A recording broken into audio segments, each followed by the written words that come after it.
মোদির বঙ্গ সফরের মধ্যেই এবার ইডির হানা। ২৪-এর লোকসভা নির্বাচন একেবারে শেষ লগ্নে এসে গিয়েছে। আগামী ১ জুন রাজ্যের সপ্তম দফার ভোট। বাংলার ৯টি আসনে ভোট রয়েছে শনিবার। এর মাঝেই ফের শুরু হয়ে গিয়েছে ইডির অ্যাকশন। এই দিন রাজারহাটের ভাতেন্ডা অঞ্চলের একটি অভিজাত আবাসনে হানা দিল কেন্দ্র তদন্তকারী সংস্থা এনফোর্সমেন্ট ডিরেক্টরেট। এবার আতস কাচের তলায় কে তা নিয়ে শুরু হয়ে গিয়েছে জোর চর্চা। মঙ্গলবার রাজারহাটের ওই আবাসনে হানা দেওয়ার পাশাপাশি নিউ টাউনের আরও বেশ কিছু এলাকায় ইডি তল্লাশি চালাচ্ছে বলে সূত্রের খবর।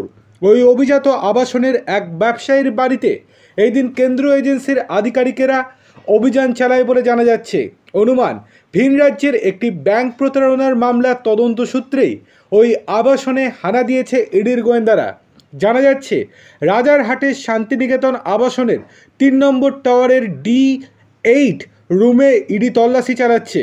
ভিন রাজ্যের একটি ব্যাংক প্রতারণার মামলা সূত্রে এক ব্যবসায়ীর বাড়িতে হানা দিয়েছে কেন্দ্রীয় তদন্তকারী সংস্থা। তাকে জিজ্ঞাসাবাদ করা হচ্ছে বলে সূত্রের খবর। ওই ব্যবসায়ী আবার তৃণমূলের অর্থাৎ শাসক দলের ঘনিষ্ঠ। ওই ব্যাংক প্রতারণার মামলার সঙ্গে কলকাতার এই পর্যটন ব্যবসায়ীর যোগ রয়েছে এই সন্দেহে তার বাড়ি এবং সংস্থার আরেকজন ডিরেক্টরেট বাড়িতে অভিযান চালায় ইডি। সূত্র মারফত জানা যাচ্ছে, ওই পর্যটন ব্যবসায়ীর নাম সন্তোষ বর্মা, একটি পর্যটন ও হোটেল চেন সংস্থার যুগ্ম ডিরেক্টর। দেশের একাধিক রাজ্যে তাদের হোটেল রয়েছে বলে সূত্রের খবর। পুরী, ভুবনেশ্বর, দার্জিলিং, কলকাতায় এই সংস্থার হোটেল রয়েছে। এই দিন তার বাড়িতে ইডি হানা দিয়েছে বলে জানা যাচ্ছে।